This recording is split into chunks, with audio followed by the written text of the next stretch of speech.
Okay, I've got this little portable hot water heater, and it needs a 20-pound tank. Well, I don't have a 20-pound tank. I have a lot of these 1-pound tanks.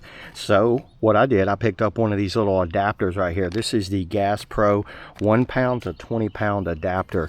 The way this works is you're going to pretty much screw this on just like this. You see that? So this accepts a 20-pound. Put that side on first, just like that. Then take your little 1-pound tank and just screw them down on there, everybody. We are set.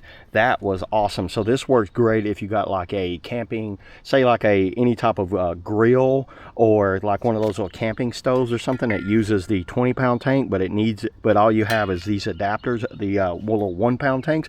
This will work perfect for that. It works perfect for me, and I've been running this little hot water heater with this 1-pound tank for I don't know, a few hours maybe. So yeah, there it is, everybody. That's all I got on the, the GASPRO 1-pound to 20-pound adapter. See you all in the next video.